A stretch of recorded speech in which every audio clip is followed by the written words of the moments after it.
Oke, selamat malam semua teman-teman. Ya, Malam, brother. Selamat malam. Selamat malam. udah lama nggak jumpa nih kita. Gimana kabar? Ya, semua ya sehat-sehat. Alhamdulillah, sehat-sehat. Alhamdulillah sehat. Ya, sehat. Oke, ini kita baru mulai bukan rencana sih ya. Lebih ke perdana untuk memulai podcast LPDP UGM. Gitu. Jadi podcast kita ngode. Ngobrol. Agak maksa sih sebenarnya. Sebenarnya kan award kan dibacanya Udah award. ngobrol over ya.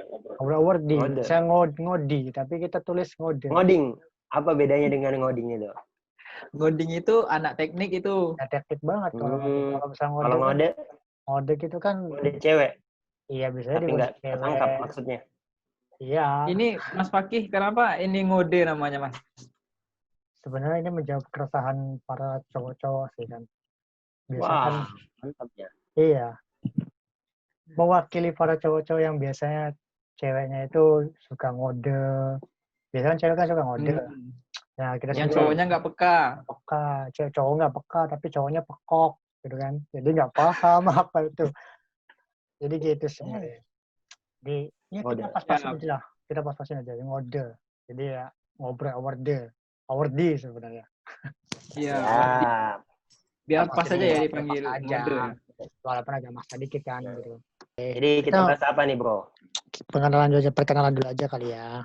Pengenalan singkat Siap. dulu aja. Dalil, Dari pertama, Mas yang Dalil. paling tua. Ya, sok Mas Mas Dalil Dalil. dulu. Saya. Mas dari dulu Saya yang paling Ya. muda. Yang tua dulu lah.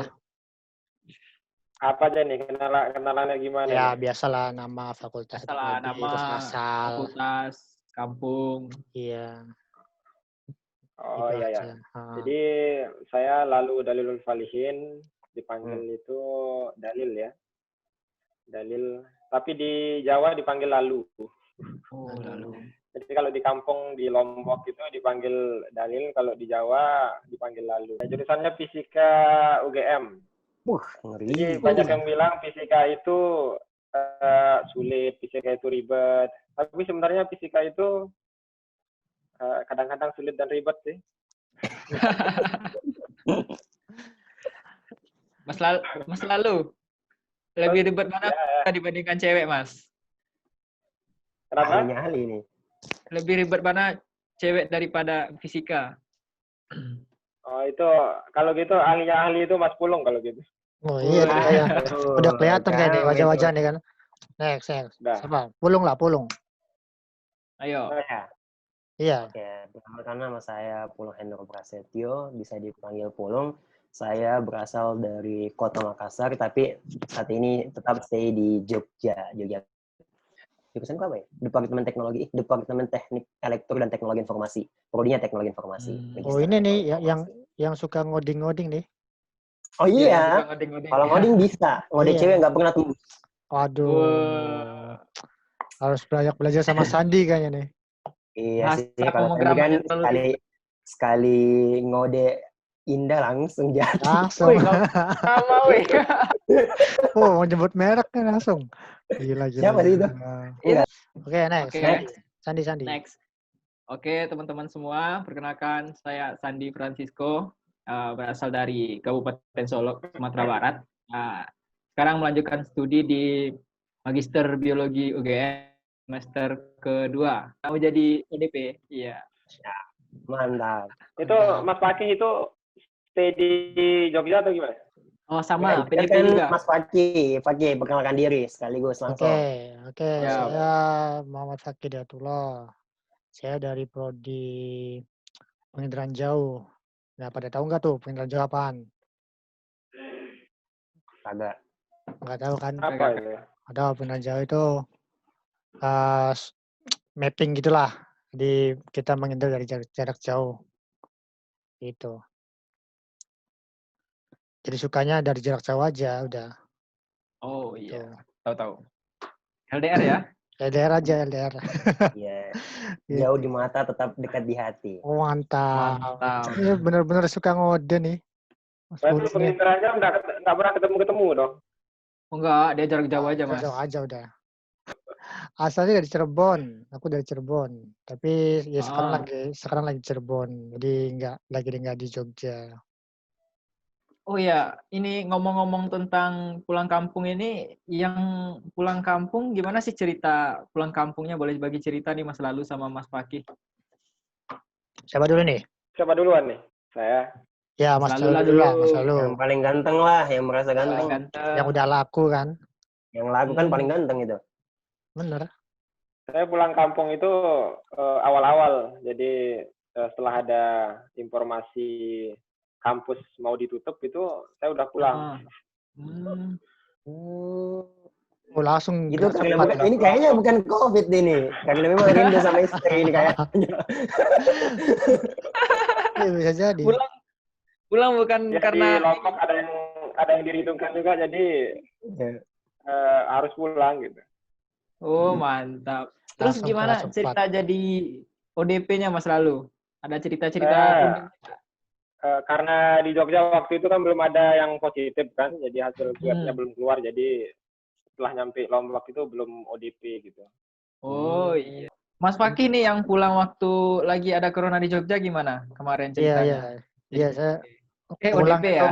jadi ODP sempat ya. Jadi pulang awal puasa, hari berapa ya? Hari kedua puasa itu pulang dari Jogja. Pas nyampe Nah, kampung itu ya wajib lapor dulu, wajib lapor ke RT, ke desa oh kan, gitu. didata. Kemudian ya udah isolasi mandiri aja selama 14 hari di Oh dalam ngandap. kamar. Jadi ya alhamdulillah sih selama itu nggak pergi kemana-mana, ya aman-aman aja dan masih sehat alhamdulillah sampai sekarang. Cerita yang nggak pulang kampung nih, yang nggak mudik gimana nih? Pulung sama Sandi nih ceritanya di Jogja tuh gimana? Rasanya nggak mudik, Nah, istilahnya Sandi. baru pertama kali Lebaran di kampung orang kan gitu kan, di perantauan. Oh iya, ini Lebaran pertama kali ya saya nggak balik kampung. Biasanya tiap Lebaran Idul Fitri itu selalu di kampung, selalu bersama keluarga ya. Mm. Cuman kata orang ya selalu ada hikmah di balik kejadian gitu. Nah, ternyata, ternyata meskipun nggak balik itu di Lebaran kemarin itu saya dapat kiriman dari teman-teman makanan gitu kan. Terus berkesempatan juga untuk silaturahmi ke kosan temen, ada orang Makassar. Untuk pertama kali saya makan coto Makassar kemarin itu. Saya Di pikir mana itu? coto Makassar di dekat Munjali itu ada orang Makassar di situ. Saya pikir coto Makassar itu soto loh, ternyata enggak ya. Coto Enggak, beda Contoh coto. beda itu. daging. Enak, Terus enak Memang rasanya. anak-anak kos itu banyak yang kasihani ya. iya, terus makan Iya, betul. Anak-anak kos itu banyak yang Menarik kasihani. loh itu kalau diceritain pas bulan Ramadan ini. makan Gitu. buras pertama kali juga, makanan khas Jawa ya, buras itu ya. Iya, iya. Itu dapat juga dari teman. Jadi meskipun nggak pulang ada hikmahnya lah gitu. Tetap rame lah Lebaran di sini kemarin. Betul. Syukurlah. Pas Ya, Ramadan pun banyak sekali yang ini ngasih makanan. Jadi ya hemat ya. betul ya. Dari ibu kos kan kasihan ini anak nggak pulang-pulang, nggak bisa pulang. Kita bahas masalah COVID ini, kemarin kan kita kuliah online tuh. Iya. Ya. Nah, gimana sih pengalaman kuliah online di masing-masing jurusan? Pasti beda-beda ya. Kita kan ada 4 jurusan nih. Iya, beda-beda. Iya, iya. Kuliahnya sama UASnya gitu. Mau tahu Kalau juga nih. sebenarnya kalau misalkan dibandingkan antara kuliah offline dengan kuliah online atau UAS offline atau dengan UAS online ya lebih enak offline sih sebenarnya kan langsung di kelas gitu kan. Oh iya. Ya kan, satu nggak ngabisin kuota gitu kan. Ya kan, dua ya bisa langsung ketemu sama teman gitu kan. Pas UAS online ya sebenarnya enaknya bisa open book gitu. Cuman lebih kayak kita harus perfect gitu loh. Nah, benar juga. Kita harus perfect. Kalau misalnya offline kan kita dapat soal, ya udah kita kerjain aja sebisa kita gitu kan. Kayak gitu. Kalau saya pribadi. Di geografi ya, Mas ya? Gitu. Kalau di fisika gimana tuh, Mas? Kita kan kalau di biologi nggak ada rumus-rumus ya. Di fisika itu kan banyak rumus-rumus. Gimana sih cara dosennya jelasin rumus-rumus itu lewat online? Nah, itu dia masalahnya di fisika. Sebenarnya kalau ditanya online atau offline, sama kayak Mas pakai tadi itu offline itu lebih baik ya. Karena kalau offline itu kan kita fokus di kelas itu fokus satu. online itu kan banyak, apalagi kalau di rumah ya, di kampung. Iya. Terus apalagi kalau sudah nikah, Aduh. ada anak, ada istri gitu. Ngeri. Beda, diulang-ulang beda, terus. aduh. Jadi pengen gitu kan. Apalagi kalau sudah nikah, ada anak, ada istri, jadi ada kayak distract-nya gitu Oh, untuk kuliah iya benar. online. Apalagi Tapi kalau enaknya kuliah online itu sih, kalau ada yang nakal saat dosen nerangin bisa tidur-tiduran gitu. Oh iya benar. bisa lebih dekat dengan bisa istri kamar juga ya. mandi gitu kan. Kalau Mas Lalu Terus fisika kalau- nih, gimana Iya, UAS-nya UAS. Mas? UAS-nya kan kesulitan, kita itu kesulitan untuk yang banyak rumus. Iya benar. Jadi kan kalau gimana pun yang eksak gitu kan, Ah, yang eksak itu harus dijelaskan di kelas kan. Jadi agak kesulitan untuk belajar sendiri. Iya betul-betul. Tapi enak Iya. juga sih, karena UAS-nya kan dikasih waktu lama kan. Jadi ini kerjain 2 minggu gitu. Kalau di kelas kan 2 nyampe jam. 2 minggu. Oh enak banget. Oh, enak banget 2 minggu. Iya. Enak banget tapi pusing gitu. Kan biasanya makanya. Fisika sudah, geografi sudah. Nah, ini yang lebih ribet lagi nih. Yang pakai kode-kode ini. Iya, ini benar. Gimana Mas Pulung Yang kuliah suka online-nya? Ketika kuliah online diterapkan di teknik itu, ngeri. Sebenarnya yang bikin ngerinya itu waktunya. Kan kita biasa kalau masuk semester berikutnya, misalkan untuk ini setelah UTS kan ada UAS. Kan kita butuh Iya. waktu lagi sekitar 7 pekan untuk Iya. kuliah. Tapi di jurusanku itu hanya butuh 2 pekan untuk menyelesaikan semua bahan kuliah. Itu ngeri sekali, coy. Ngeri sekali. Dalam 2 pekan harus selesai semua. Cepat-cepat. Dosennya enak. Tinggal kasih materi, upload semua, kita repot sekali. Kalau tugas-tugasnya, kalau UAS rata-rata sih kalau saya nggak sampai ada yang nggak UAS.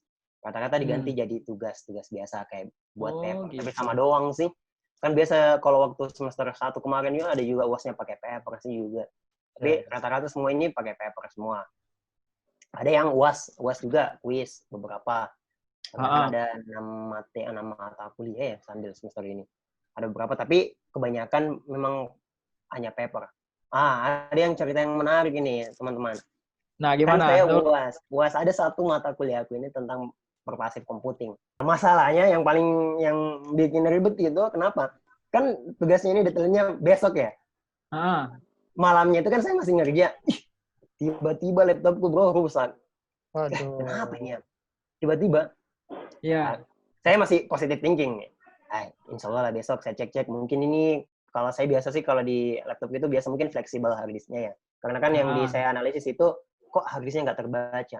Saya pakai SSD-nya nggak terbaca. Ternyata saya ke tempat servis, itu pun tempat servis susah sekali kan masih libur. Kemarin itu rusak setelah pasca lebaran 2 hari. Saya cari-cari susah sekali. Untung saya dapat satu tempat itu pun buka jam 1, baru besok deadline. Saya cek, ternyata SSD-nya rusak. Itu data aku semua habis, hilang semua. Tugasku habis. Waduh. Ngeri. Untung tugas-tugas yang lain sudah saya kumpul, tinggal lagi satu tugas ini. Iya. Tapi ya, saya berdoa sama Allah, ya Allah, apapun yang terjadi, pasti semua ada takarannya semua. Saya diuji dengan begini, pasti saya insya Allah bisa melalui ini. Saya pikiranku semoga pas di tempat servis ini bisa baik. Mungkin kabel fleksibelnya. Tapi ternyata SSD-nya rusak. Dan 2 memang kemungkinan. Ya Allah, kalau memang nggak bisa baik, mungkin dosennya berbaik hati. Dan betul, dosenku ini berbaik hati. Kasih waktu lagi sepekan. Iya. Alhamdulillah bisa. Kemarin saya tuh buat aplikasi pervasive computing tentang ini. COVID. Deteksi COVID dan tracking COVID. Jadi kemarin saya ngedeteksi. Kan sekarang orang penerapan PSBB itu kalau masuk ke suatu wilayah harus melampirkan surat keterangan sehat. Kan, itu kan sekarang banyak sekali pemalsuan yang seperti itu. Banyak pemalsuan ya. Di situ dengan aplikasi itu bisa deteksi ini palsu atau tidak surat keterangannya. Kemudian setelah dideteksi itu bisa diinputkan data-datanya. Inputan data-datanya itu menggunakan ini GPS. Jadi teman-teman yang masuk di suatu wilayah itu bisa di-track. Dia kemana, misalkan melewati bandara, melewati pelabuhan atau tempat-tempat perbatasan bisa di-tracking semua. Jadi ketika warga ini terdeteksi COVID, nanti bisa ditahu, oh hari ini dia kemana-mana, dia kemana sih, ke supermarket, kayak ini bisa langsung di-tracking sama gugus tugas COVID itu, jadi langsung bisa diputus secara cepat. Seperti itu kemarin yang saya kumpulkan. Mantap. Itu sih. Kalau saya, menarik sih memang kuliah itu. Pasti ada ya ujian-ujiannya. Duka-duka. Iya, Ya, benar. itulah Oke. asam garam yang harus dilewati. Seperti itu.